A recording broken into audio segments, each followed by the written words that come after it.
और कोई भी न महशर में हमारा होगा। अरे सिर्फ सरकार दो आलम का सहारा। मुझे याद आ रहे हैं दिल भाई कि मेरी नजर में है वो जिंदगी करीने की। अल्लाह अल्लाह। मेरी नजर में है वो जिंदगी करीने की, जिन्हें नसीब हुई हो रोशनी मदीने की। वाह। जिन्हें नसीब हुई रोशनी मदीने की, बस एक बार चले आए ख्वाब में आका, फिर उसके बाद तमन्ना नहीं है जीने की। बस एक बार चले आए ख्वाब में आका, फिर उसके बाद तमन्ना नहीं है जीने की। बड़े असातिज़ा कराम स्टेज पर रखते हैं। मौलाना खालिद अनवर साहब भी तशरीफ रखते हैं, जो माशाल्लाह जिला बांका के जमीयत के सेक्रेटरी भी हैं। माशाल्लाह बहुत फ़ाल मुतहर्रिक एक फ़िक्र लेकर माशाल्लाह इस इलाके के अंदर काम कर रहे हैं। दीगर तमाम असातिज़ा कराम बैठे हुए हैं। अब मैं आइए मेरे दोस्तों बड़े अदब के साथ खतीब दीशान दी सलाहियत हर दिल अजीज जनाब हजरत अक़दस अलहाज मौलाना अताउर रहमान अता मिफ्ताही साहब दामत बरकातुहुमुल आलिया से मैं गुजारिश कर रहा हूँ कि हजरत तशरीफ लाए और अपनी ईमानी इरफानी हक्कानी तकरीर से खाबिदा कौम को बेदार करे। इस शेर के साथ हजरत का इस्तकबाल है कि दिलों में जुस्तजू बढ़ती है और तनवीर होती है। बोलिए सुभान अल्लाह। दिलों में जुस्तजू बढ़ती है और तनवीर होती है। सभी मुर्दा दिलों में जिंदगी तहरीर होती है।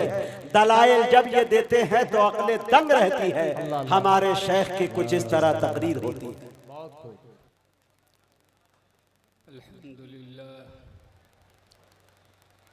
नहमदुहु व नस्तईनुहु व नस्तगफिरुहु व नु'मिनु बिही व नतवक्कलु अलैहि व नऊज़ु बिल्लाहि मिन शुरूरि अनफुसिना व मिन सय्यिआति अअमालिना। मन यहदिहिल्लाहु फला मुदिल्ल लहु वमन युद्लिल्हु फला हादिय लहु वनशहदु अल्ला इलाहा इल्लल्लाहु वहदहु ला शरीक लहु वनशहदु अन्न सय्यिदना व नबियना व मौलाना मुहम्मदन अब्दुहु व रसूलुहु सल्लल्लाहु तआला अलैहि व अला आलिहि व सहबिहि व बारक व सल्लम। अम्मा बअदु फअऊज़ु बिल्लाहि मिनश शैतानिर रजीम। बिस्मिल्लाहिर रहमानिर रहीम। क़ुल या अय्युहल काफ़िरून ला अअबुदु मा तअबुदून वला अंतुम आबिदून मा अअबुदु वला अना आबिदुम मा अबदतुम वला अंतुम आबिदून मा अअबुदु लकुम दीनुकुम वलिय दीन। आमन्तु बिल्लाहि सदक़ल्लाहुल अज़ीम।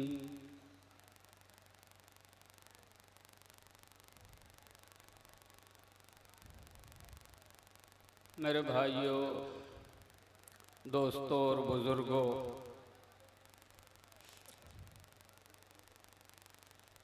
इस्लाह मुआशरा के नाम से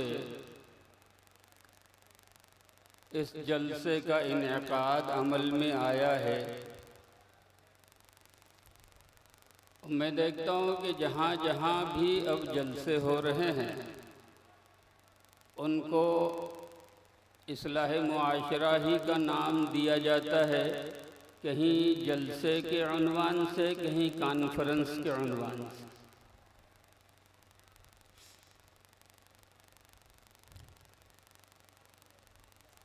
लेकिन ये सवाल पैदा होता है कि मुआशरे की इस्लाह होगी कैसे?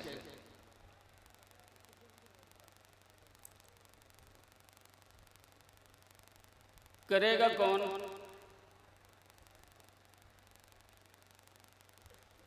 गुफ्तगू शुरू करने से पहले मैं एक बात अर्ज करूं। अल्लाह के रसूल हुजूर अकरम जनाब मोहम्मद रसूलुल्लाह सल्लल्लाहु अलैहि वसल्लम एक मर्तबा बयान फरमा रहे थे।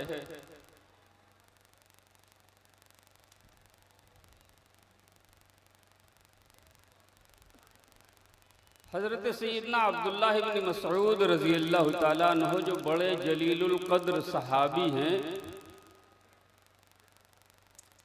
वो तशरीफ़ ला रहे थे, रास्ते में थे,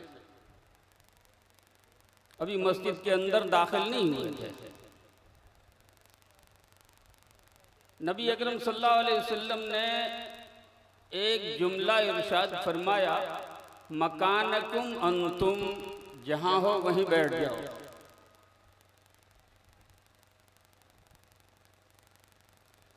मानने का जज्बा इतना ज्यादा था कि जैसे ही ये लफ्ज नबी अकरम सल्लल्लाहु अलैहि वसल्लम का हजरत अब्दुल्लाह इब्न मसूद रज़ियल्लाहु ताला अन्हु के कानों में पड़ा, जमीन गीली थी, मस्जिद के अंदर नहीं पहुंचे थे, लेकिन जैसे ही नबी अकरम सल्लल्लाहु अलैहि वसल्लम का जुमला उनके कानों में पड़ा, मकानकुम अंतुम, जहां हो वहीं बैठ जाओ, तो हज़रत अब्दुल्लाह इब्न मसूद वहीं बैठ गए।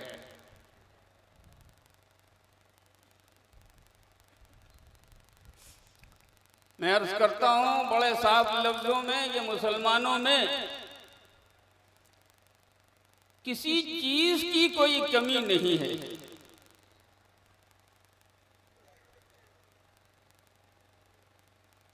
माल मुसलमानों के पास कम नहीं है,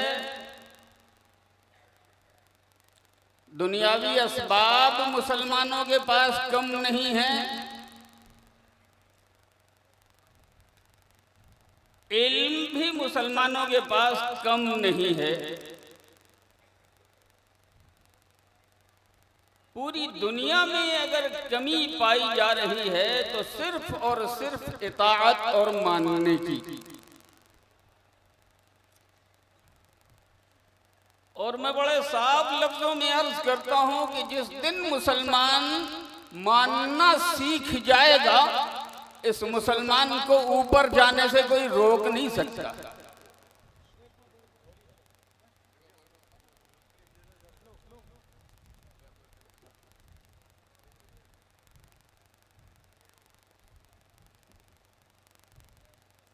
और अगर अकल के एतबार से सोचना हो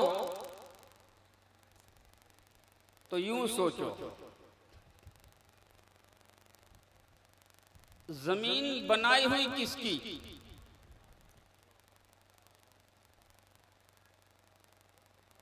आसमान बनाया हुआ किसका? सूरज चांद सितारे ये बनाए हुए किसके? जंगल दरिया पहाड़ ये बनाए हुए किसके? इंसान की इज्जत के लिए, इंसान की बुलंदी के लिए जितने असबाब होते हैं, वो सारे असबाब पैदा किए हुए किसके?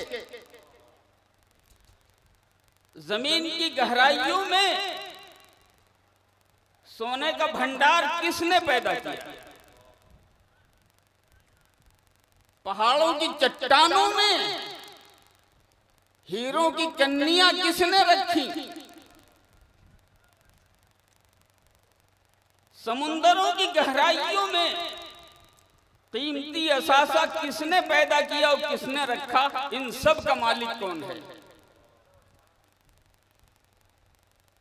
अगर आप तस्लीम करते हो तो एक बात और पूछता हूं, एक सवाल और करता हूं, जरा उस सवाल का भी जवाब दे देना। बाप खरबपति है, बेटा एकलौता है। बाप खरबपति है, बेटा एकलौता है। बाप ने बहुत आलीशान महल बनाया और महल के अंदर रहन सहन के जो असबाब हैं वो लग्जरी भर दिए उसने।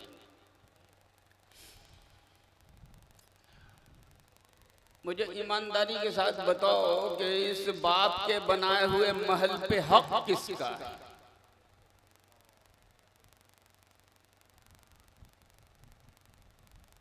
बस इस सवाल का जवाब दे दो। बाप का इकलौता मालिक है, बाप का इकलौता बेटा है, बाप खरबपति है, बाप ने बहुत आलीशान महल बनाया है, अरबों अरब की दौलत खर्च करके। बाप के इस बनाए हुए महल पे हक किसका है?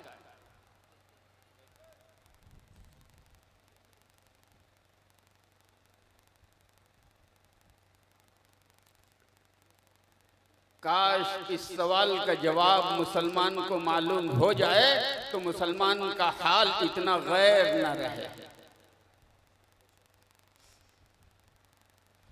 मैं कहता हूं खुदा की कसम, मुसलमान अगर मुसलमान है तो इस अल्लाह की बनाई हुई जमीन के एक एक इंच हिस्से पर हक अगर है हुकूमत करने का तो सिर्फ मुसलमान।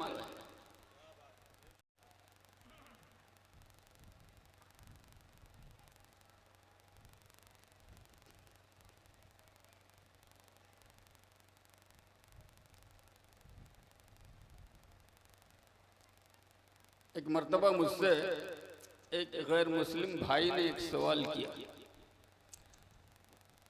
ये खड़े नौजवान हमारे हैं, ये भी कुछ मानना सीखेंगे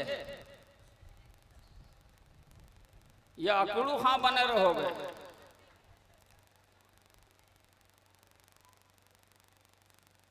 और जो हाथ अकड़ जाता है किसी भी तरीके से इलाज से सीधा नहीं होता तो डॉक्टर उसके काटने का फैसला करता है।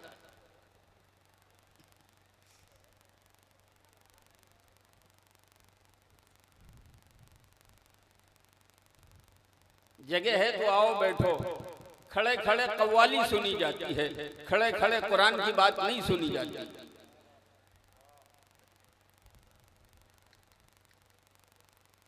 कुरान की बात, हदीस की बात अदब से सुनी जाती है, बैठ के सुनी जाती है, अजमत और अकीदत के साथ सुनी जाती है और मानने के जज्बे के साथ सुनी जाती है।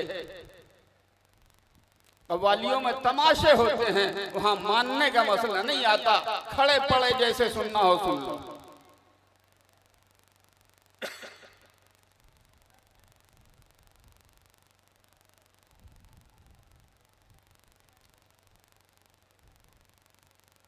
मैं ये अर्ज कर रहा था,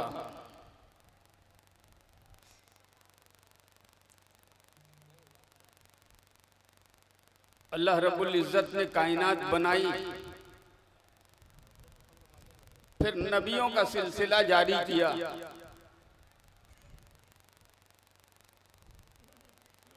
इंसानों को ये बताया कि देखो इस तरह तुमको जीना चाहिए और इस तरह जियोगे तो मैं खुश हो जाऊंगा। मैं खुश हो जाऊंगा तो सारी चीज तुमको दूंगा,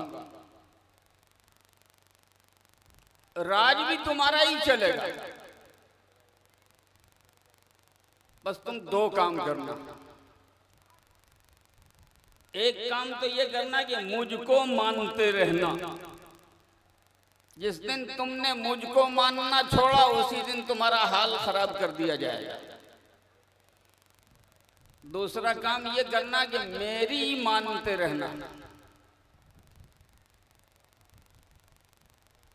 क्योंकि असल मानना तो वही है कि हुक्म माने आदमी। एक आदमी अपने बाप की बहुत तारीफ करता है पूरे इलाके में, लेकिन बाप जो जो कहता है बेटा उसके ऊपर ध्यान नहीं देता, तो ये बेटा अपने बाप को मानता ही नहीं।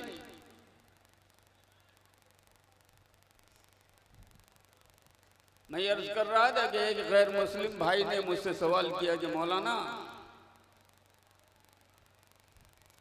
और इत्तेफाक से मैं एक हाजी साहब को पटना हज हाउस छोड़ के आ रहा था, कहा कि ये हज करने के लिए जो लोग जाते हैं तो मक्का जाते हैं। मैंने कहा बिल्कुल। कहा देखिए एक सवाल आपसे कर रहा हूं, आप बुरा मत मानिएगा। मैंने कहा नहीं बिल्कुल, आप बताओ क्या पूछना है। तो उन्होंने कहा मक्का में खुदा का घर है। मैंने कहा अरे भाई मक्का ही में नहीं है, हमारे यहाँ भी है, पटना में भी है, भागलपुर में भी है, हर जगह है।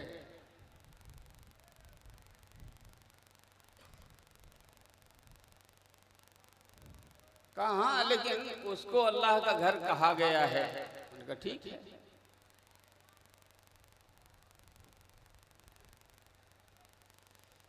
कहना क्या है?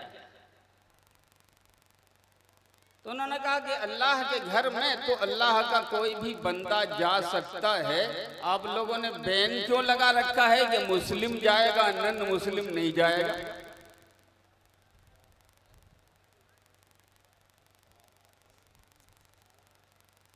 मैंने अर्ज किया कि बहुत अच्छा सवाल है, लेकिन अब जो मैं जवाब दूंगा तो आपसे गुजारिश ये है कि आप बुरा न मानिए।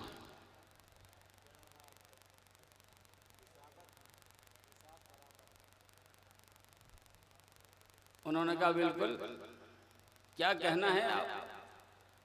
मैंने कहा अल्लाह के घर में अल्लाह को मानने वाला बंदा ही जा सकता है, और जो अल्लाह को मानता ही नहीं उसको हक क्या है कि अल्लाह के घर में जाए?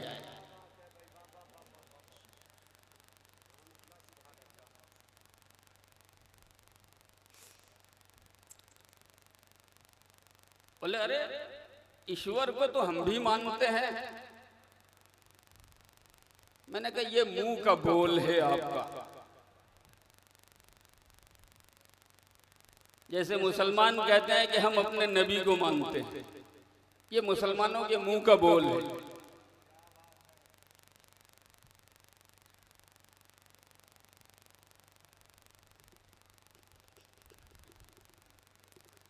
अच्छा आप ये बताइए मुझे, आप काली को मानते हैं?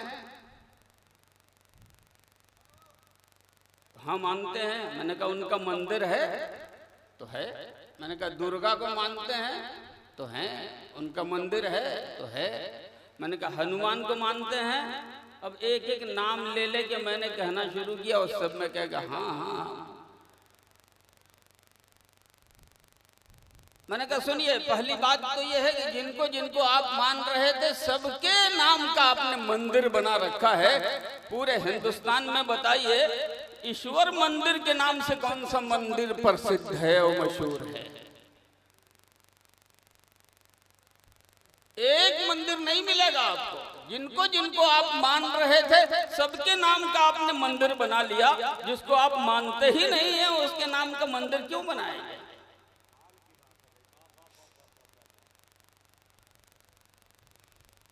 मैंने कहा दूसरी बात यह है कि जो सबको मानता है वो एक को नहीं मानता, और जो एक को मानता है वो किसी को नहीं मानता। मैंने कहा मिसाल बुरी है, मैंने पहले कह दिया था, अर्ज कर दिया था, फिर अर्ज कर रहा हूं, बुरा मत मानिएगा। औरत दो किस्म की होती है, एक पतिव्रता होती है जो अपने घर में होती है, और एक कोठे पर रहने वाली होती है।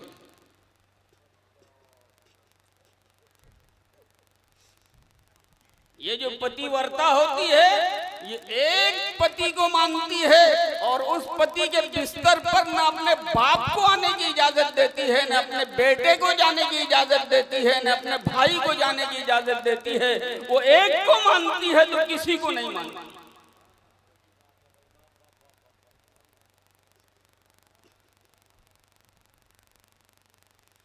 और जो कोठे पर रहने वाली होती है वो एक को नहीं मानती तो कोई भी उसके यहाँ फीस दे के आना चाहे वो सब उसका शौहर बनता चला जाता है। मैंने कहा माफ कीजिएगा, मुसलमान एक अल्लाह को मानता है, यही तो हमारा आपका झगड़ा है वंदे मातरम के सिलसिले में।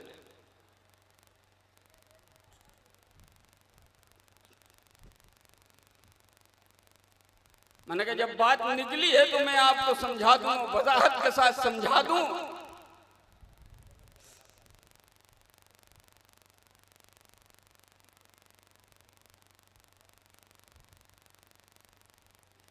हक अलग चीज है, मोहब्बत अलग चीज है। हक अलग चीज है, मोहब्बत अलग चीज है। किसी एक का हक दूसरे को न देना इसका ये मतलब नहीं है कि मोहब्बत नहीं करता। मैं पूछता हूं, आप बताइए, जो हक एक औरत के ऊपर उसके शौहर का है, वही हक अगर उसका बाप मांगे तो वो औरत देगी? न देने पे बाप को ये कहने का हक है कि तुम मुझसे मोहब्बत नहीं करती। वही हक अगर उसका भाई मांगे तो वो देगी, न दे तो भाई को ये कहने का हक है कि तुम मुझसे मोहब्बत नहीं करती। वही हक अगर उसका बेटा मांगना चाहे तो वो देगी, न दे तो क्या बेटे को ये कहने का हक है कि तुम मुझसे मोहब्बत नहीं करती? मैंने कहा मोहब्बत अलग चीज है, हक अलग चीज है। बिल्कुल इसी तरीके से मुसलमान अपनी पेशानी झुकाने और इबादत करने का हक अपने रब को दे चुका है, अपने मुल्क से मोहब्बत करता है, लेकिन पेशानी और दिल अपने रब के सामने झुकाएगा, उसके अलावा किसी को मानने को तैयार नहीं।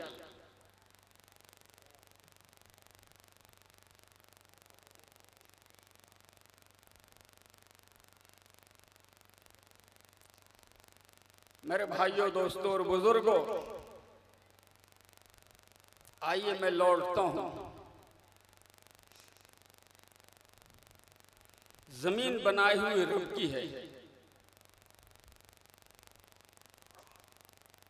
जिंदगी का तरीका सिखाने और बताने के लिए रब ने अपने नबियों को भेजा और आखिर में तमाम अंबियाए किराम के सरदार हुजूर अकरम जनाबे मोहम्मद रसूलुल्लाह सल्लल्लाहु अलैहि वसल्लम को भेजा।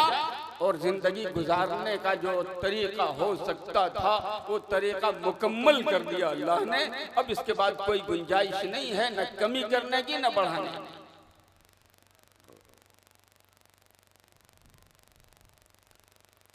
यहाँ से एक नुक्ते की बात अभी जो जहन में आ रही है, जो और उलमा बयान करते हैं, मैं आपकी खिदमत में भी अर्ज कर दूं कि जब जिंदगी गुजारने का सारा तरीका मुकम्मल हो गया तो अब किसी नबी के आने का दरवाजा भी बंद हो गया। अब कोई नबी नहीं आ सकता, अगर आएगा तो नटवर लाल ही होगा।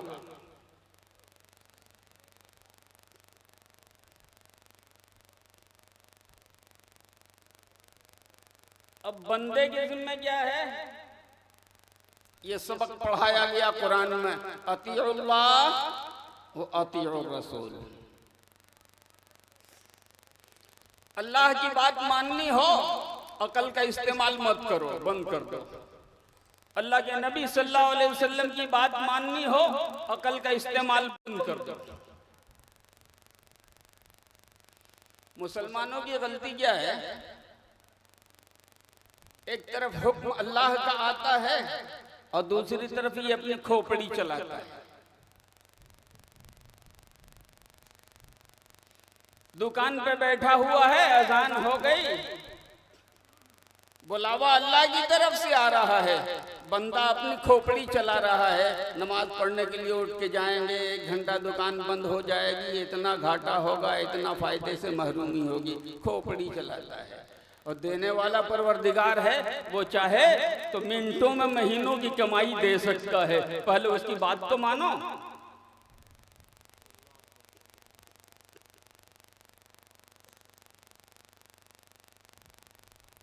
उसकी बात मानने के लिए तैयार नहीं, अपनी महरूमी की शिकायतें करते हो।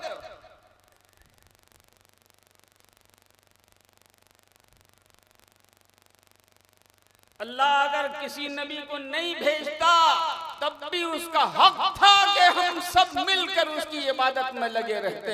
लेकिन इसके बावजूद अल्लाह का एहसान है, उसका करम है कि अल्लाह रब्बुल इज्जत ने हमारी रहनुमाई के लिए, हमारी भलाई और खैरखाही के लिए अपने नबियों को भेजा, नबियों को तकलीफ उठाने दिया, लेकिन कहा हिदायत का रास्ता मुकम्मल करो।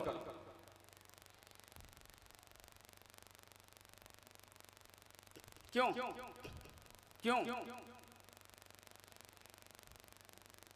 फिर गौर से समझो। पूरी कायनात को अल्लाह रब्बुल इज्जत ने अपने ऑर्डर से बनाया। जमीन बनी अल्लाह के ऑर्डर से बनी, आसमान बना उसके अंदर की चीजें बनी अल्लाह के हुक्म से बनी, उसके ऑर्डर से बनी। कुरान उठा के देखो, सुम्मस्तवा इलस्समा वहिय दुखान फकाल लहा वलिल अर्द इतिया तौअन औ करहा कालता अतैना ताइईन फक़दाहुन्ना सबअ समावातिन फी यौमैन।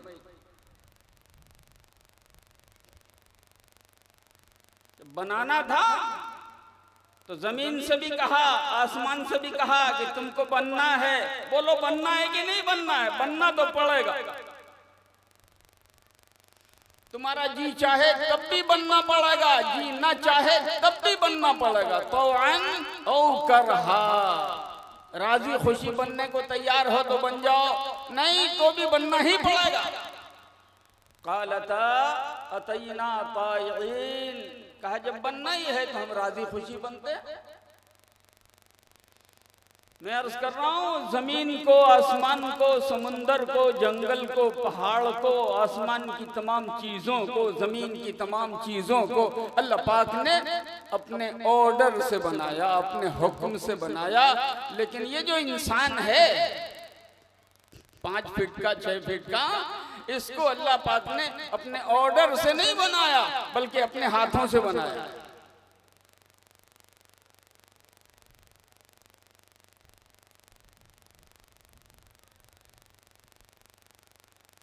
और बना के तमाम फरिश्तों से सजदा करवाया। इब्लीस ने इनकार किया तो अल्लाह पाक ने फरमाया, मा मनाअक अन तस्जुद लिमा खलक़तु बियदैया, जिसको मैंने अपने हाथों से प्यार से मोहब्बत से बनाया उसको सजदा करने से तुमको किसने रोका? इस्तकबरता, बहुत बड़ा हो गया है, अम कुंत मिनल आलीन, या अपने को बहुत ऊंचा समझने लगा है। तो कायदा ये है मेरे भाइयों, दोस्तों, बुजुर्गों, कि कोई किसी चीज को, किसी मामूली चीज को भी अगर अपने हाथों से बनाता है तो उस बनी हुई चीज से बनाने वाले को मोहब्बत हो जाती है। एक पौधा लगाओ तो लगाने वाले को मोहब्बत हो जाएगी। बच्चे घरौंदा बनाते हैं, उन घरौंदे से बच्चे को मोहब्बत हो जाती है। बच्चियां गुड़ियां बनाती हैं, उन गुड़ियों से उन बच्चियों को मोहब्बत हो जाती है। अपने हाथ से जिस चीज को कोई भी बनाता है उससे मोहब्बत हो जाती है। मैं अर्ज करता हूँ बड़े साफ लफ्जों में मेरे भाइयों, दोस्तों, बुजुर्गों, इंसान को अल्लाह रब्बुल इज्जत ने अपने हाथों से बनाया है तो इंसान से अल्लाह को जितनी मोहब्बत है दूसरी किसी चीज से नहीं है। इसलिए अल्लाह चाहता है कि मेरा बंदा मैं जो रास्ता दिखा रहा हूं उस रास्ते पर चले। मैं जो जिंदगी गुजारने का तरीका इसको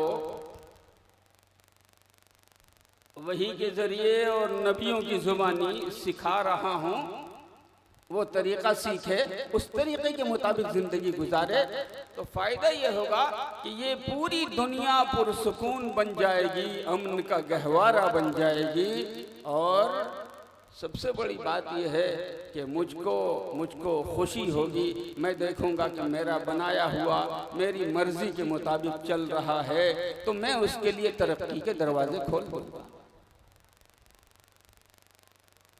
मेरे मानने वाले लोग इस जमीन के ऊपर जब तक रहें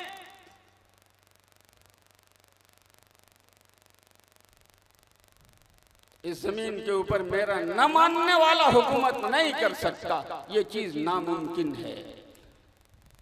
उलमा मौजूद हैं, पूछो इनसे। कुरान करीम का 18वां पारा खोलो।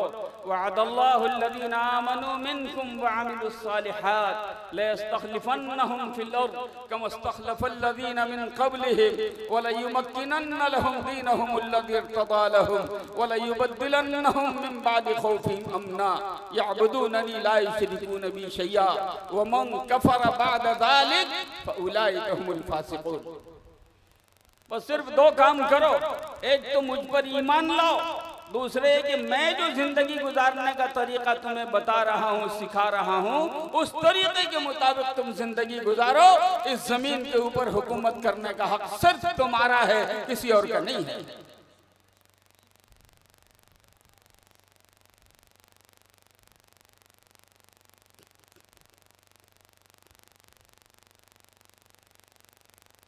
मैंने एक बात अर्ज की थी, फिर अर्ज कर रहा हूँ। कुछ बातें और हालात के एतबार से मुझे अर्ज करनी है। मैंने ये अर्ज किया था,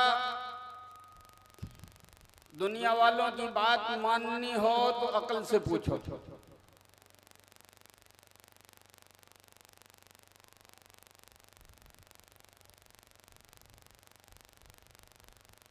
और किसी की बात माननी हो तो अकल से मशवरा करो।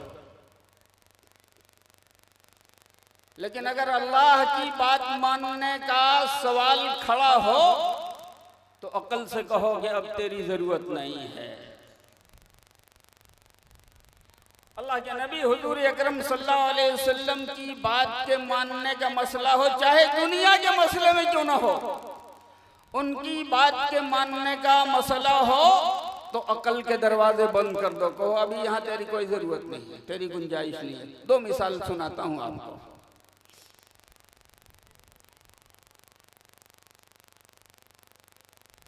हज़रत सैयदना मूसा अला नबीना वस्सलाम की कौम ने नाफरमानी की। ये बनी इसराइल इतनी बड़ी नाफरमान कौम, उसकी वजह से अल्लाह ताला ने इसके ऊपर गजब मुसल्लत कर दिया।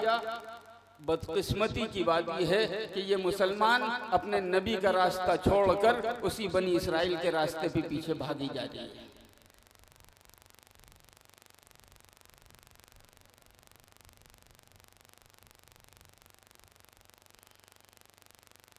उस नाफरमानी के नतीजे में अल्लाह ताला ने एक डिजर्ट में, सहरा में ले जाके रास्ता भुला दिया। अब रोजाना तलाश कर रहे हैं, जहां से चल रहे हैं शाम को वहीं पहुंच रहे हैं, फिर चल रहे हैं शाम को फिर वहीं पहुंच रहे हैं, रास्ता मिल ही नहीं रहा है। अब भूखे क्या करें, तो मन्नो सलवा का इंतजाम अल्लाह ने वही किया। पानी कहां से आए, अब ये कुरान से पूछो। वइज़ इस्तस्क़ा मूसा लिक़ौमिही फ़क़ुलना ज़रिब बिअसाकल हजर। हमने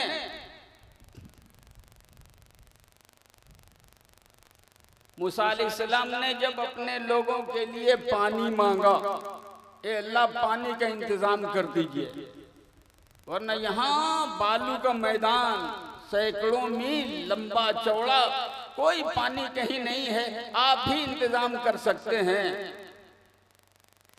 जवाब क्या आया, इदरिब बिअसाकल हजर, अपना डंडा निकालो और ये जो 4x4 का पत्थर तुम्हारे साथ ऊंटों पे चल रहा है, इसी पत्थर की पिटाई करो। बहुत अकल के घोड़े दौड़ाते हो। आज का मुसलमान कुरान की बजाय साइंस पर ईमान लाता है। आज का मुसलमान कुरान की बजाय नबी अकरम सल्लल्लाहु अलैहि वसल्लम की बातों को मानने की बजाय साइंटिस्ट लोगों के अक़वाल सुनाता है, उस पर ईमान ले आया हुआ है। मैं दुनिया के तमाम साइंटिस्टों को दावत देता हूं, मसला है पानी मिलने का। पत्थर की पिटाई से पानी के मिलने का क्या कनेक्शन है, पूरी दुनिया का कोई आदमी जरा बता दे।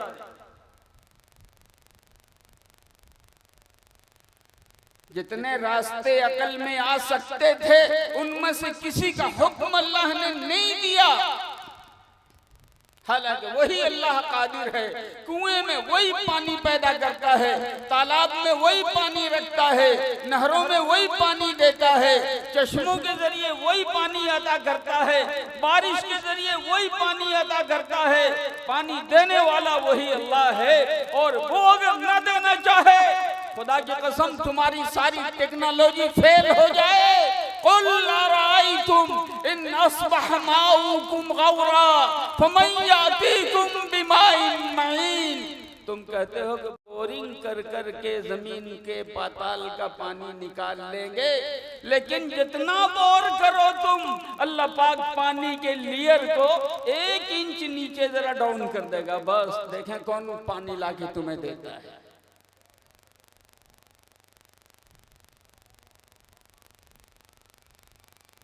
एक 1000 फीट गलाओ, लेयर 1001 फीट, 2000 फीट गलाओ, लेयर 2001 फीट, 3000 गलाओ, 20,000 गलाओ, अल्लाह पाक तुम गलाते चले जाओ और पानी की लेयर को इन अस्बह माउकुम गौरा, लेयर डाउन करे जरा 1 इंच।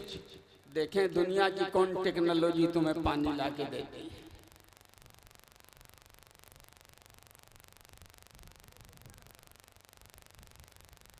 वही साइंसदान जरा बता दें, मुझे बता दें, पत्थर की पिटाई से पानी का लिंक क्या है? पानी के मिलने का। पत्थर को पीटेंगे तो पानी कैसे मिलेगा? अल्लाह का एक ऐसा हुक्म आया है जो अकल में कहीं से घुसता ही नहीं। लेकिन अल्लाह ताला सिर्फ मानने का इम्तिहान लेता है, मानने का। देने वाला तो हर हाल में वही है। मूसा अलैहिस्सलाम अल्लाह के नबी, हुक्म आया अल्लाह का, इज़रिब बिअसाकल हजर, डंडा निकालो, पत्थर की पिटाई करो। मूसा अलैहिस्सलाम ने बयानन फानन, देर नहीं किया, एक पल की, डंडा निकाला, पत्थर की पिटाई शुरू की। पत्थर की पिटाई शुरू की, जैसे ही पिटाई हुई पत्थर की, अल्लाह पाक ने किसी झील में नहीं,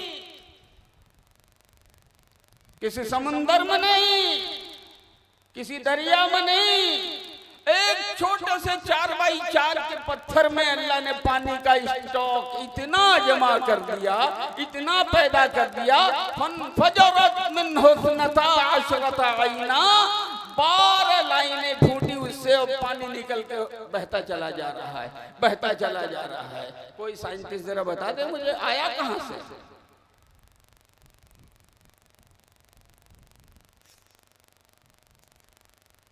अल्लाह की बात मानोगे, मसला आज भी हल होगा।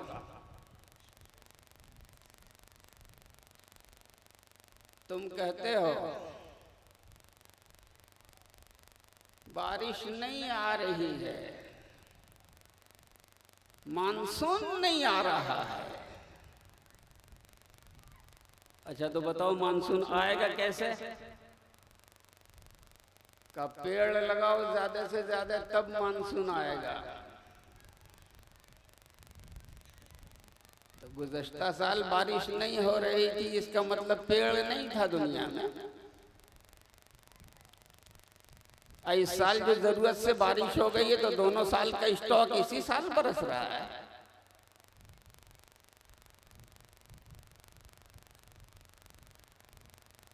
तुम कहते हो मानसून उससे आता है, और मैं कहता हूं मानसून उठाने वाला कौन है?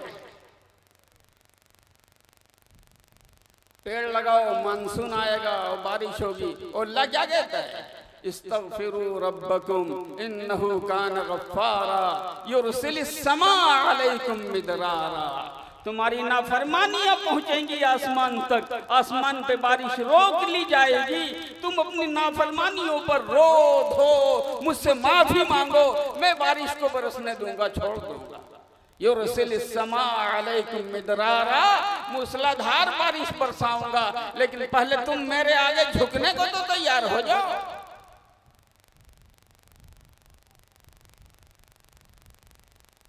तुम कहते हो साइंटिस्ट इलाज करेंगे, इस साल की रिपोर्ट देखी है? देखो, अफ्रीका का एक शहर है केप टाउन,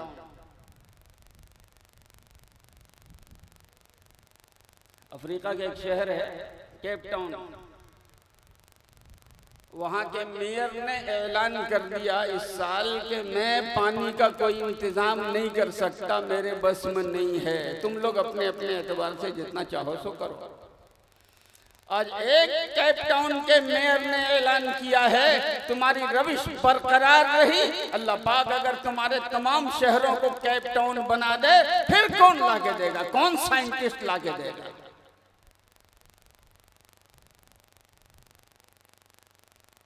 मैं ये अर्ज कर रहा था कि अल्लाह की बात आए, अकल को बंद कर दो,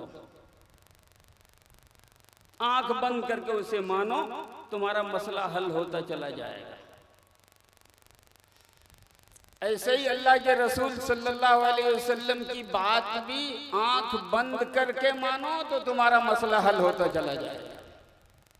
एक सहाबी हाजिर हुए, या रसूल अल्लाह सल्लल्लाहु अलैहि वसल्लम, मेरे भाई के पेट में दर्द हो रहा है, कोई इलाज बताइए। आप सल्लल्लाहु अलैहि वसल्लम ने इरशाद फरमाया, जाओ शहद पिला दो। आया, आंख बंद करके शहद पिला दिया, पेट का दर्द और बढ़ गया।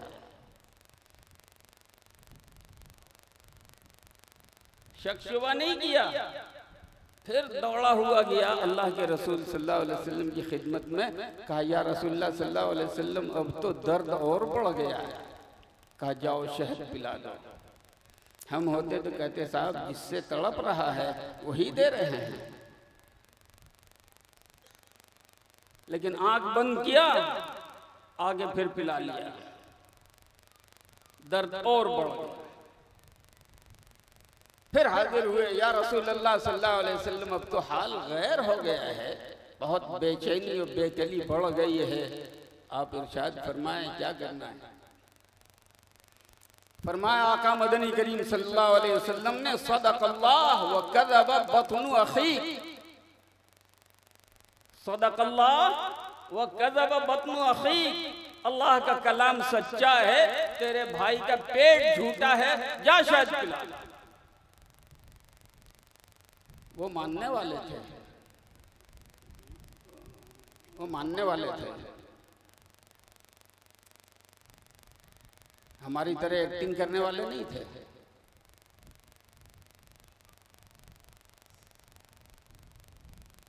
आए, आंख बंद करके फिर शहद पिलाया। अब की जो शहद पिलाया तो थोड़ी देर के बाद गड़गड़ाहट हुई और फिर गए जो हुआ, तो अंदर जो जहरीला मादा बन रहा था, जिसकी वजह से परेशानी थी, वो सारा का सारा जहरीला मादा निकल गया। मरीज भी अच्छा, आइंदा के लिए भी शिफा। इसलिए मैं अर्ज करता हूं मुसलमानों, देखो आयत मैंने दूसरी पढ़ी थी, बात दूसरी तरफ से कर रहा हूं, लेकिन रिश्ता है दोनों का। पूरी दुनिया में अल्लाह के नजदीक, अल्लाह के नबी सल्लल्लाहु अलैहि वसल्लम के नजदीक अगर कोई नुमाइंदा है तो वो तुम हो। पूरी दुनिया को अगर जिंदगी गुजारने का सही तरीका सिखाने वाला है तो वो तुम हो। पूरी दुनिया को हिदायत के रास्ते पे अगर कोई डालने वाला है तो वो तुम हो।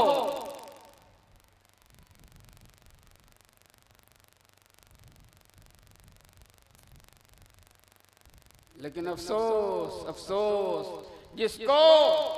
जिसको पूरी दुनिया का इलाज करने के लिए अल्लाह ने, अल्लाह के रसूल सल्लल्लाहु अलैहि वसल्लम ने चुना था, पसंद किया था, वो आज खुद कैंसर का मरीज बना हुआ है। और ये कैंसर ऊपर से नहीं आया है, इख्तियारी कैंसर। जो खुद कैंसर का मरीज बन गया हो वो क्या किसी और का इलाज करेगा? जो खुद रास्ते में भटक रहा हो वो किसी को रास्ता क्या दिखलाएगा?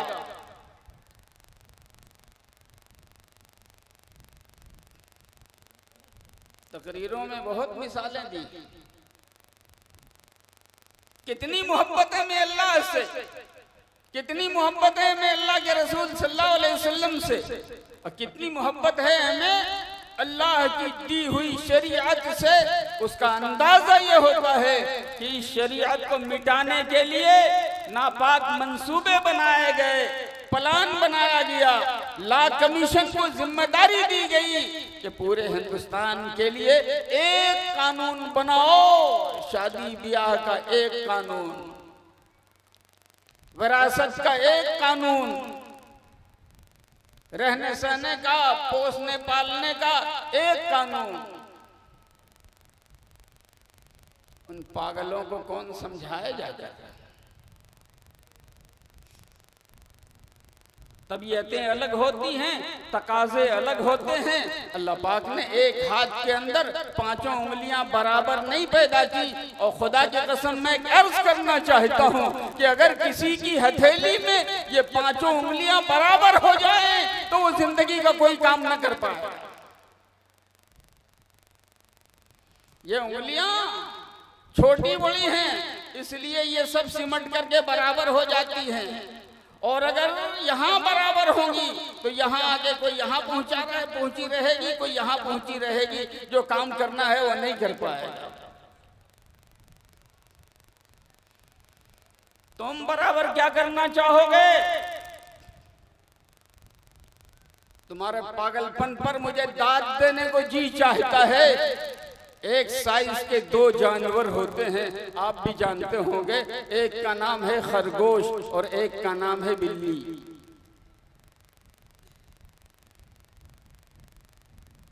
रंग भी अक्सर यकसा ही होता है, साइज भी उसका यकसा ही है। जितना बड़ा खरगोश उतनी ही बड़ी बिल्ली, लेकिन दोनों के मिजाज में जमीन व आसमान का फर्क है। कस्साब की आंख से छेछड़ा लाकर तुम खरगोश के आगे रख दो और मैदान से घास लाकर बिल्ली के आगे रख दो, खरगोश बेचारा भी मर जाएगा, बिल्ली भी मर जाएगी।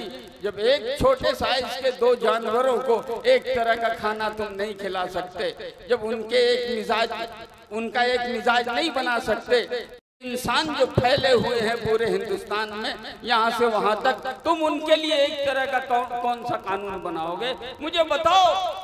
ये जो साउथ के ब्राह्मण हैं, उनके यहाँ अपनी भांजी से, सगी भांजी से रिश्ता और निकाह करना जायज है। और ये जो नॉर्थ के ब्राह्मण हैं, वो अपनी सगी भांजी की तरफ नजर उठा के भी नहीं देख सकते। कौन सा कानून बनाओगे? सबको अपनी अपनी भांजी से निकाह करवाओगे?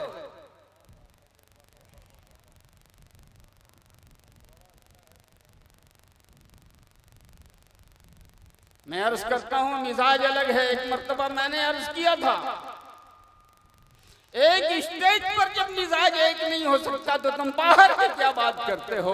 इसी माइक को एक शायर के हवाले करो, वो कहेगा जरा इसको बढ़ाओ, जरा यूं करो, जरा वो करो।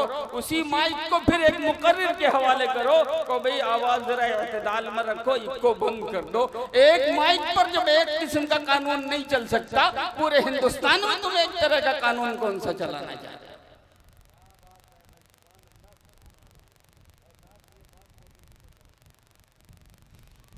लेकिन मुझे उससे बात नहीं है।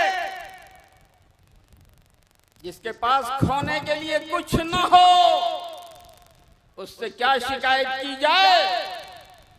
लेकिन जो दौलत का मालिक है, मैं उससे अर्ज करता हूं बड़े साफ लफ्जों में कि तुमने भी अपने दौलत की हिफाजत की कोई कदर नहीं की और उसकी तरफ तुमने कोई ध्यान नहीं दिया। बेहिसी तुम्हारी इतनी ज्यादा है कि मोबाइल चलाना सबको आता है, मोबाइल में मगन रहते हो। एक दीनी मसले पर तुमसे गुजारिश की जाती है और दरखास्त की जाती है, मुसलमान होने की हैसियत से लॉ कमीशन को तुम भेजो, स्कैन करो और लॉ कमीशन को भेजो और कहो ऐसा कोई कानून हमें मंजूर नहीं है जो हमें हमारी शरीयत से दूर कर दे। हम अपनी जिंदगी छोड़ सकते हैं लेकिन अपनी शरीयत नहीं छोड़ सकते। एक मुसलमान भी ऐसे तमाशा देखता है। आज तक पूरे हिंदुस्तान से अभी तक की जो रिपोर्ट है वो 32 लाख एहतजाज किया है। 32 लाख। समझा तुमने? आबादी तुम्हारी कितनी है? कम से कम 20 करोड़, कम से कम 20 करोड़, 1 करोड़ एहतजाज भी अगर पहुंचता तो इसका मतलब यह है कि सिर्फ 5% मुस्लिम ने इसे फॉलो किया है। सिर्फ 5% मुसलमान तैयार हो जाते तो 1 करोड़ रिपोर्ट वहां पहुंचती। लेकिन 1 करोड़ क्या 50 लाख भी नहीं, कुल 32,000। डूबे रहो टिकटॉक में, डूबे रहो गेम में, डूबे रहो फिल्मों में, डूबे रहो अपनी मशगूलियतों में, डूबे रहो बेकार की चैटिंग में। याद रखना, जिस तरह एक आदमी की पहचान उसका नाम होता है, नाम मिटा दो उस आदमी का वजूद खत्म हो जाएगा। किसी शख्स की पहचान उसके नाम से होती है, वैसे मिन हैसुल कौम मुसलमान की पहचान उसकी शरीयत से है। मुसलमान से उसकी शरीयत छीन लो, मुसलमान का वजूद खत्म हो जाएगा।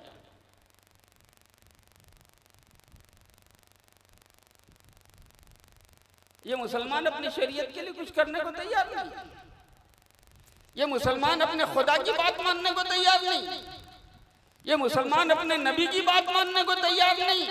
अगर मुआशरे की इस्लाह हो जाए, भाई जमीन पे बैठ के किस मुआशरे की इस्लाह कर रहे हो? उस मुआशरे की जो आसमानों पे बसता है। कोई अपने को बदलने को तैयार नहीं।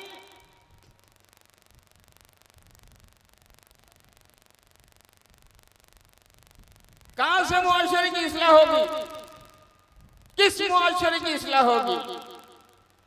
उस मुआशरे की जो हमारे गांवों में बसता है, उस मुआशरे की जो हमारे शहरों में बसता है, वहां जो मुसलमानों के महल्ले हैं, कोई मुसलमान शरीयत की बात मानने को तैयार नहीं, कोई मुसलमान नबी की बात मानने को तैयार नहीं, कोई मुसलमान अल्लाह के हुक्म को मानने को तैयार नहीं। फिर किस मुआशरे की इस्लाह की बात कर रहे हो?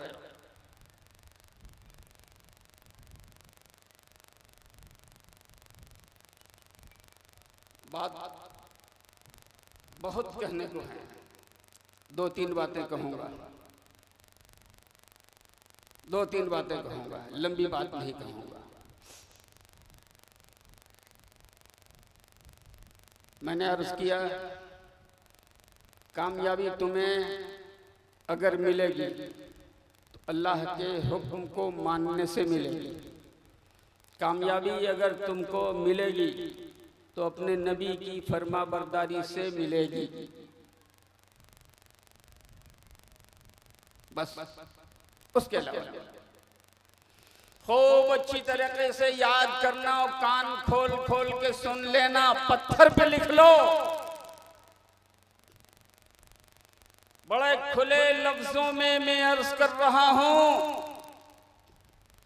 कि अल्लाह ताला ने दुनिया की तमाम कौमों की बुलंदी और तरक्की असबाब से जोड़ी है,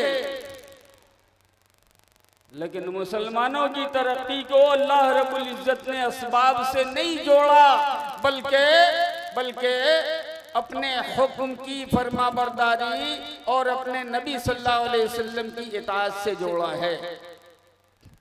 मुसलमान निहत्ता, लेकिन अगर फरमाबरदार है अल्लाह का, मुसलमान निहत्ता, लेकिन अगर वो इताअत कर रहा है अपने नबी सल्लल्लाहु अलैहि वसल्लम की, खुदा की कसम अल्लाह का साया उसके सर पर है। और जब तक अल्लाह की मदद का हाथ उसके सरों पर है, दुनिया के तमाम फिरौन मिल जाएं, बाल भी का नहीं कर सकते मुसलमान का। लेकिन बदकिस्मती ये है, और चीजों को छोड़ो, एक वाकया सुनो, छोटा सा। एक मुसलमान मूची सड़क के किनारे जूता गांठने वाला, एक अंग्रेज आया, जूता गांठने लगा, पॉलिश करवा रहा था। किसी तरीके से जेब का परस उसके निकल के गिर गया। बहुत रुपए थे उसमें, डॉलर। और अपने धुन में पॉलिश करवा के चला गया।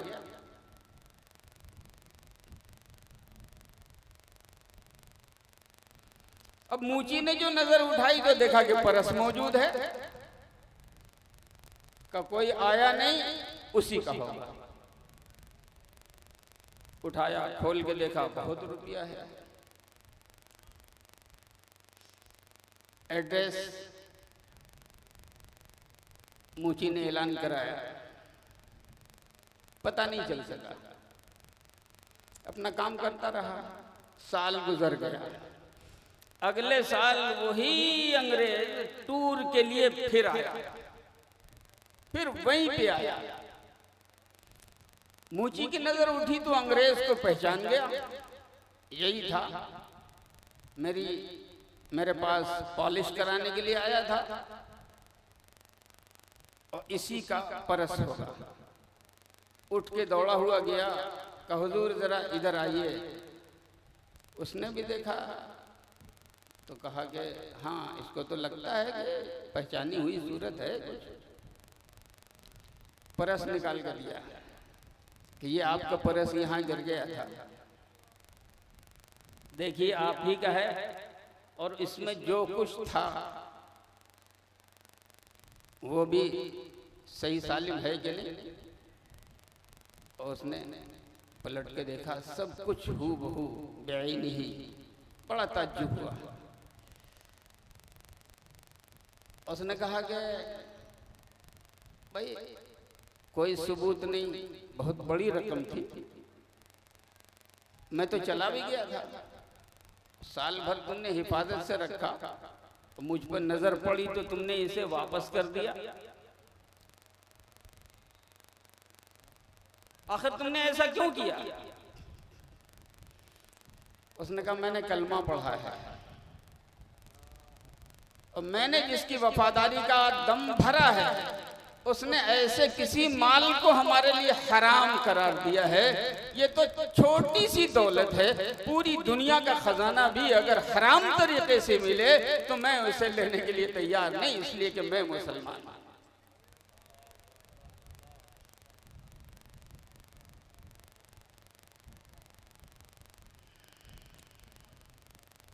अंग्रेज ने कलमा पढ़ लिया।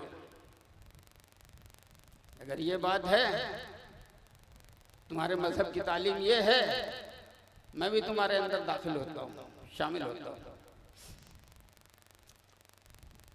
दूसरा रुख भी जरा देख लो। रमजान की 27 तारीख तरावीह पढ़ के निकल रहे हैं।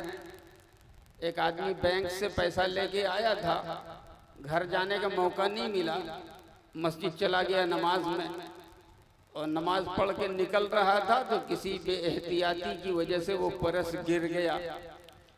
मेरे जैसा टोपी कुर्ता दाढ़ी वाला मौलवी पीछे से आ रहा था, नजर पड़ी परस की, खोल के देखा बड़ी लंबी रकम का। ये अल्लाह तेरा शुक्र है, ईद के कपड़ों का इंतजाम हो गया।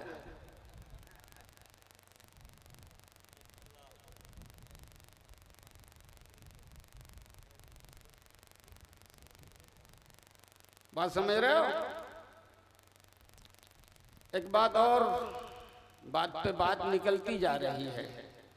पहली मर्तबा जब मेरा सफर हुआ था हरम शरीफ का 93 में, तो चेक पोस्ट पे जहाँ गाड़ियाँ रुकती हैं वहाँ जब मैं रुका तो ऐलान हो रहा था कि हुज्जाज किराम अपनी नकदियाँ और चीज़ें संभाल के रखें, हरम शरीफ से 700 जेब कटने की रिपोर्ट आ चुकी है। बड़ा धक्का लगा दिल में कि ये मुकद्दस सरजमीन और यहाँ, और 700 जेब कट चुकी है अब तक। काटने वाला भी मुसलमान, किसी गैर की इनकी तो है नहीं वहाँ हरम शरीफ में। फिर बात समझ में आई। इस बीच में किसी ने सवाल किया कि मौलाना यहाँ और जेब तराशी, यहाँ और जेब कटी। मैं कहा तुमको हैरत क्यों हो रही है? कहा हरम शरीफ में और इस मुकद्दस दयार में। मैंने मैंने कहा अच्छा एक सवाल का जवाब दो, अल्लाह ताला सिर्फ हलाल खोरों का राज़िक है या हराम खोरों का भी राज़िक है? अगर अल्लाह ताला हराम खोरों का भी राज़िक है तो हराम खोर को तो हराम ही के रास्ते से रोजी देगा। ये अलग बात है कि आखिरत में पिटाई रखी हुई है कि हलाल रास्ता मैंने खोल के रखा था तो तुमने हराम रास्ते से क्यों तलब किया।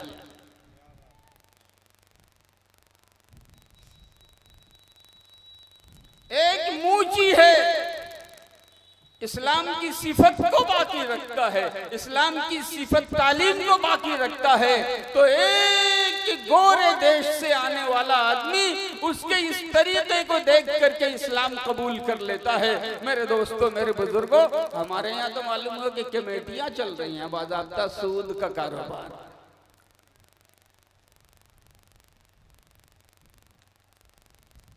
पैसा मिल गया, पता है 70 गुना है सूद के 70 गुना है। अदना गुनाह ये है कि किसी शख्स ने अपनी सगी माँ से जिना किया हो।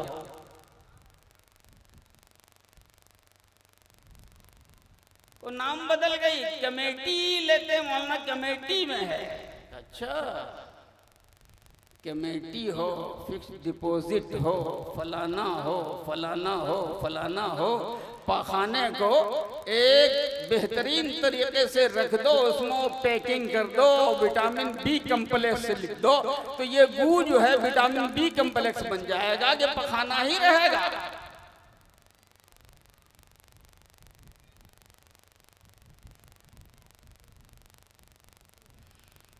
नाम बदलने से हकीकत नहीं बदला करती।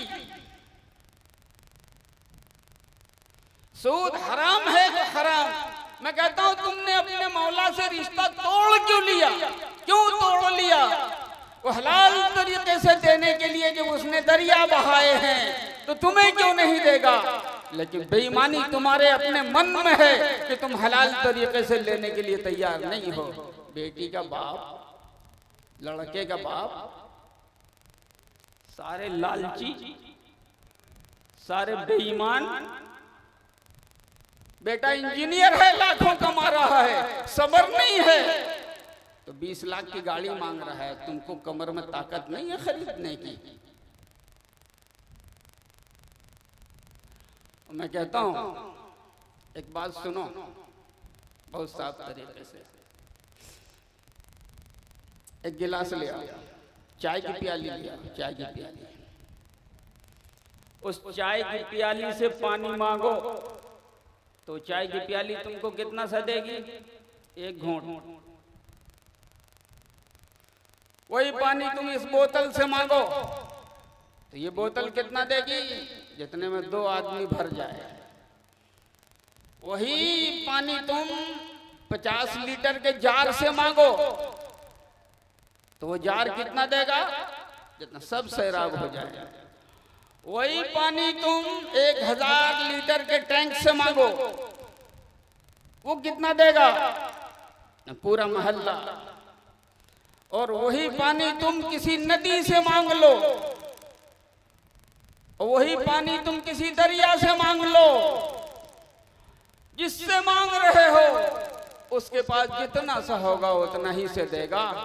तुम्हें जब अल्लाह ने देने के लिए ऐलान किया है कि हम देने को तैयार हैं, हम देने को तैयार हैं, तो तुम समुंदर को छोड़ करके चाय की प्याली से मांग रहे हो।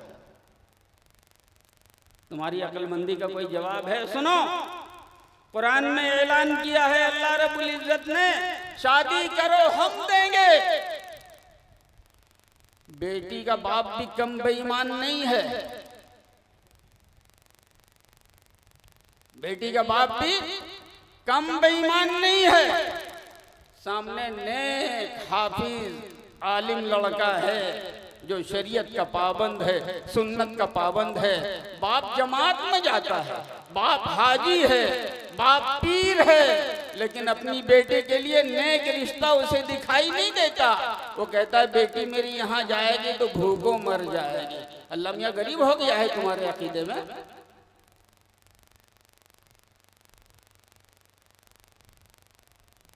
तुम अल्लाह से लेना नहीं चाहते हो, अल्लाह पर से यकीन तुम्हारा उठ गया है। तुम सिर्फ लड़कों को इल्जाम मत डालो। मैंने देखा है लड़की के बाप भी कुछ कम हरामुद्दहर नहीं होते।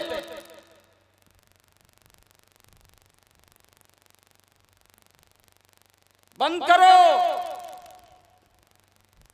अगर आइंदा अपनी और अपने नस्ल की खैरियत चाहती हो, अपनी और अपने नस्ल की खैरियत चाहते हो,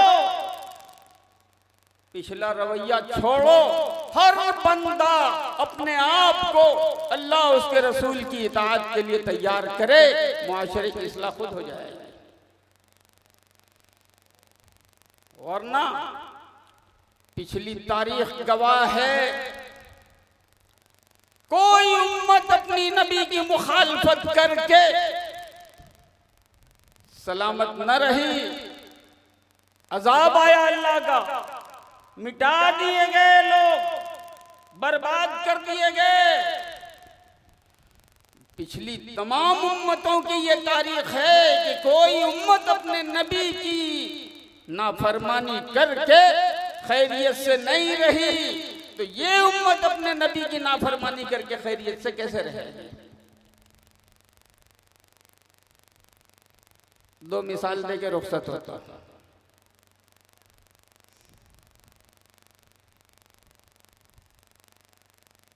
एक मिसाल है शादी की, किसमें कितनी दीनदारी है अगर देखना हो तो उसकी शादी को देख लो। मौलाना साहब हैं, ठीक है, बुखारी पढ़ाते हैं, पढ़ाने दो। पीर साहब हैं, इस्लाह करते हैं, बहुत ठीक है। हाजी साहब हैं, फला साहब हैं, फला साहब, सब सही है। उसके घर की शादी को जाके जरा सा देख लो। इस शादी में उसने समाज की बात कितनी मानी और अपने नबी की बात कितनी मानी।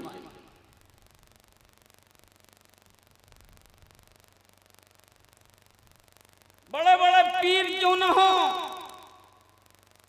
खास तौर से शादी के मामले में नबी का हुक्म तोड़ते हैं और समाज की बात मानते हैं।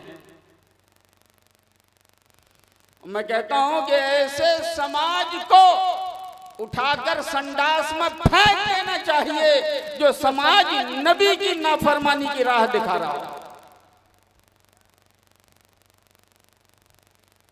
मेरे आका सल्लल्लाहु अलैहि वसल्लम ने इरशाद फरमाया, इन्ना आज़मन निकाही बरका ऐसरुहु मुऊना। उलमा मौजूद है, मालूम कर लेना हदीस पाक की बात। इन्ना आज़मन निकाही बरका ऐसरुहु मुऊना, सबसे ज्यादा बरकत वाला निकाह वो है जिसमें कम से कम खर्च, कम से कम खर्च, कोई खर्ची ना हो। वलीमा बहुत दलील बनाते हैं लोग, वलीमा सुन्नत है, साबित है, देखा भी है वलीमा दौरे सहाबा का। 10 आदमियों को कहा गया कि अपने अपने घरों से खाना ले आओ, और मस्जिद में बैठ के उसी को 15 आदमी ने खा लिया, वलीमा हो गया।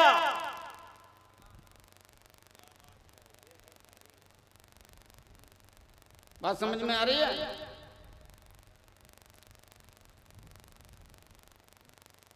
यहाँ भोज खिलाएंगे, चाहे ज़कात का पैसा ही, मदरसे में रुक्का लिखवा के बहुत गरीब है मदद कर दीजिए, और ज़कात के पैसे से मदद मिली, और यहाँ आकर के भोज करें।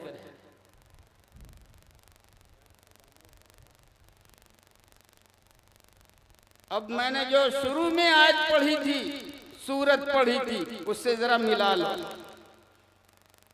ये सारे चौंचले पहले चल रहे थे, मेरे आका सल्लल्लाहु अलैहि वसल्लम ने आने के बाद सही रास्ता दिखाया, और सही रास्ता दिखा करके फिर सूरत उतारी अल्लाह रब्बुल इज्जत ने, लोगों से कह दो तुम्हारा रास्ता अलग, बेईमानों का रास्ता अलग। बेईमानों के रास्ते पे तुम हरगिज़ चलने वाले नहीं हो। लकुम दीनुकुम वलिय दीन। आज एक मुसलमान की शादी को जरा दूर से देख लो, पता ही नहीं चलेगा कि ये नबी के गुलाम की है या किसी राम प्रसाद की।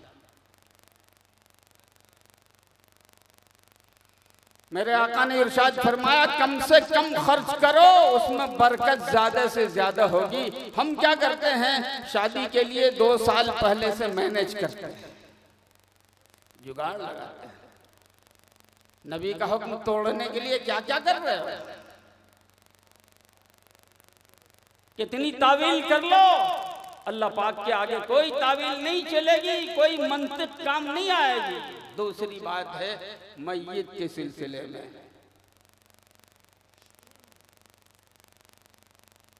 दो हुक्म है शरीयत का। एक ये है कि किसी का इंतकाल हो जाए,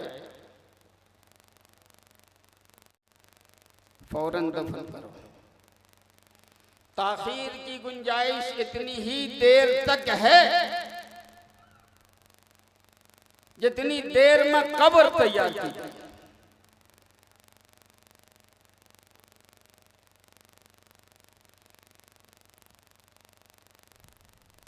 और उससे ज्यादा ताखीर अगर किसी ने की है तो वो गलती पर है, चाहे पूरी दुनिया का तन्हा शेखुल हदीस क्यों ना हो।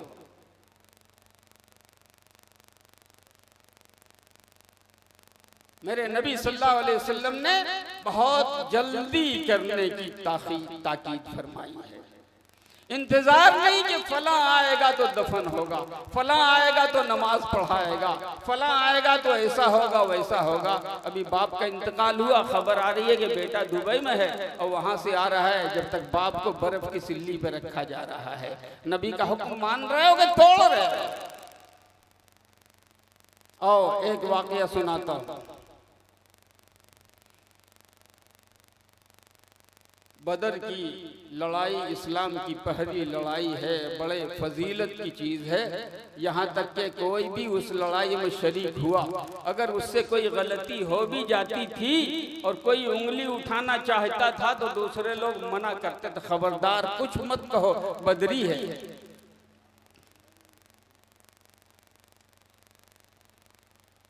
लेकिन मेरे आका सल्लल्लाहु अलैहि वसल्लम ने हजरत सैयदना उस्मान गनी रजी अल्लाह ताला अन्हु को फरमाया था कि मेरी बेटी रुकैया बीमार है, उस्मान तुम उसकी इयादत के लिए मदीने में रहो,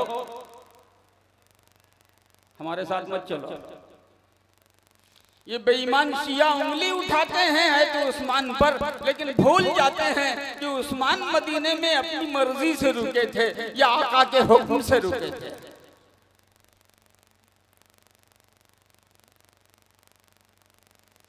फिर तारीख का ये वरक भी देख लो, देख लो। तारीख कहती है कि नबी अकरम सल्लल्लाहु अलैहि वसल्लम का काफिला मदीने में दाखिल हो रहा है और हजरत उस्मान नबी अकरम सल्लल्लाहु अलैहि वसल्लम की चहेती बेटी हजरत रुकैया को दफन करके वापस लौट रहे हैं। मैं कहता हूं कि बदर वहां से 45 मील दूर है। घोड़ा दौड़ाते मेरे आका को खबर मिल जाती। कुछ नहीं होता तो इतना ही होता कि नबी अकरम सल्लल्लाहु अलैहि वसल्लम जनाजे की नमाज पढ़ा देते, आखिरत के एतबार से दर्जात की बुलंदी के चांस बढ़ जाता। लेकिन है तो उस्मान ने नबी अकरम सल्लल्लाहु अलैहि वसल्लम को भी खबर करने की जरूरत नहीं समझी कि आका ने जल्दी करने का जो हुक्म दिया है उसमें ताखीर हो जाएगी। और मेरे आका सल्लल्लाहु अलैहि वसल्लम ने भी ये नहीं फरमाया कि उस्मान मेरी बेटी थी, मेरे जिगर का टुकड़ा थी, तुमने जल्दी से नमाज क्यों पढ़ा दी, मेरा इंतजार क्यों नहीं किया। शरीयत में है ही नहीं। यहां से एक बात और अर्ज करना चाहूंगा, नोट कर लेना हर एक आदमी। इस्लाम में फितनों का जो दरवाजा खुला है, बहुत बड़ा फितने का दरवाजा सिर्फ इस बुनियाद पे खुला है कि शख्सियत का उसूलों से टकराव हुआ है तो लोगों ने उसूल को नजरअंदाज किया है, शख्सियत को कबूल किया है। इस बुनियाद पे फितने का दरवाजा खुलता चला गया। हालांकि गलत गलत है, चाहे कोई भी करे। दूसरी बात जो हमारे यहाँ चली आई है, बेटा गया मुंबई, इत्तेफाक से एक्सीडेंट हो गया या और कुछ हो गया, बीमार हो गया, सारे लोग कहते हैं घर मंगाओ चाहे लाख रुपए खर्च हो जाए। मेरे दामाद जनाब मौलाना जुनैद अहमद कासमी साहब, अल्लाह ताला उन्हें करवट करवट जन्नत नसीब फरमाए, बड़े नेक बड़े साले, इंतकाल हो गया। मैं रास्ते में था, पटना पहुंचा हूँ, खबर आ गई कि अल्लाह को प्यारे हो गए। थोड़ी देर के बाद वहां से खबर, फिर फोन किया गया मुझको कि आप क्या कहते हैं, नमाज कहाँ होगी।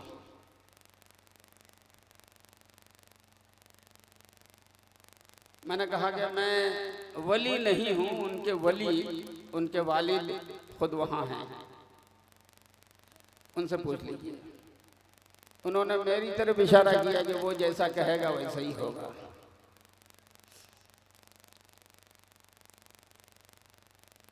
उनसे बात की मैंने कहा ये बहुत बड़ा हादसा है और इम्तिहान का मौका है, आपके लिए भी मेरे लिए भी।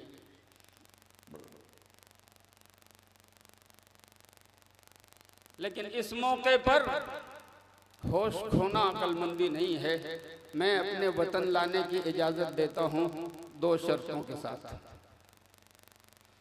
पहली शर्त यह है कि यहाँ लाकर आप मुझे उनके जिंदा होने का यकीन दिला दें कि यहाँ ले आएंगे तो वो जिंदा हो जाएंगे। तो मैं कहता हूँ उनको ले आओ।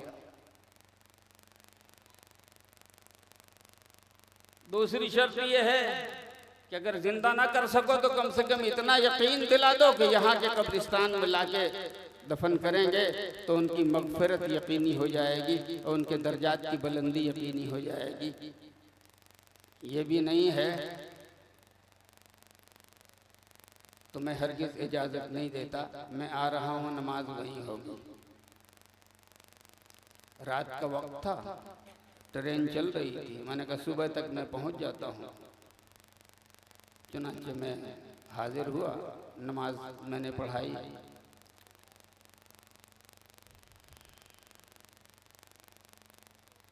इस बीच में जो इलाके के नौजवान थे वो सब तैयार हुए। फिर मुफ्ती साहब का फोन आया मेरठ से मेरे पास कि सब जमा हैं, वो कह रहे हैं कि जो भी खर्चा होगा आप लोग ना करें, आप फिक्र मत करें, हम लोग बर्दाश्त कर लेंगे। मैंने कहा कि जब दीन का कोई मसला खड़ा होता है तो सबकी जेब बांझ हो जाती है और इस्लाम के एक हुक्म के टूटने का मसला खड़ा हो रहा है तो सारे लोग हातिम ताई के रिश्तेदार निकले गए। मैं कहा मैं बताता हूं, दिखाता हूं। जितने लोगों ने हज का सफर किया है जन्नतुल बकी से लेके उहद तक,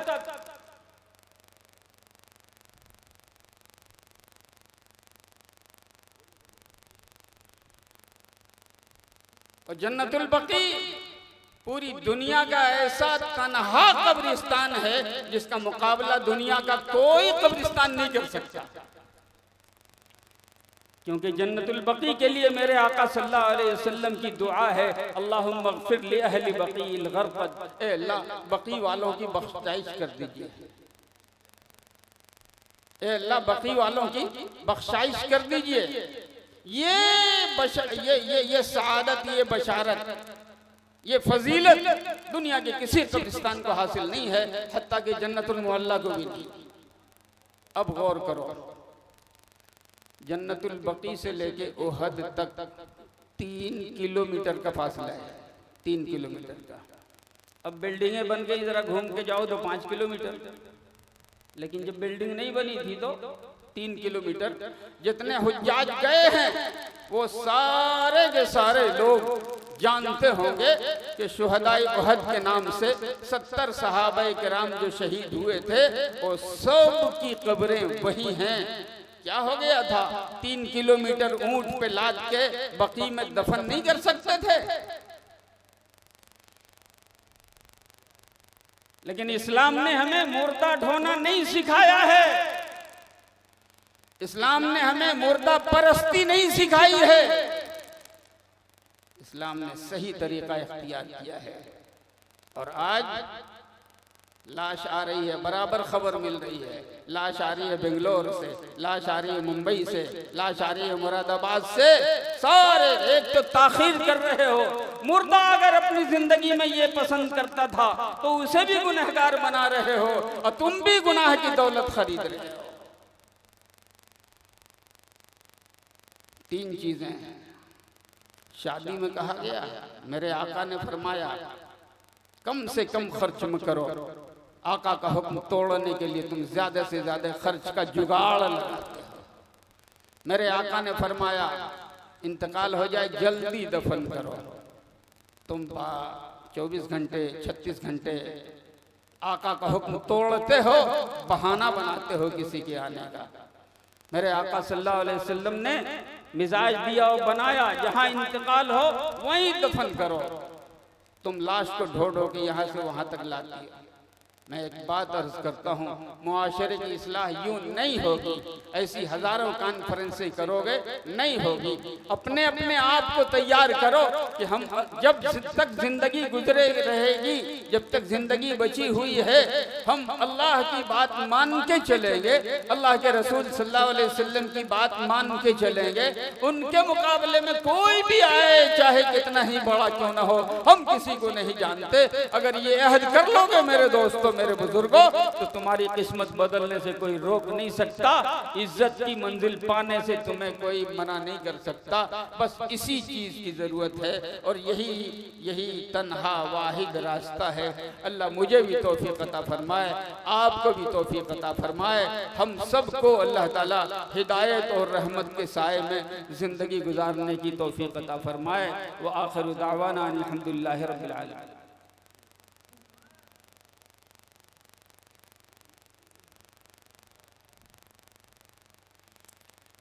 ये सारे लोग तैयार हैं या इसके लिए फिर ऐलान करना पड़ेगा? मोहम्मद उसामा वाला शब्बीर अंसारी, इसके सारे लोग हैं यहाँ? बेहतर होगा ना मौलाना अब्दुल्ला सालिम साहब के बयान के बाद करवा ले वाले से।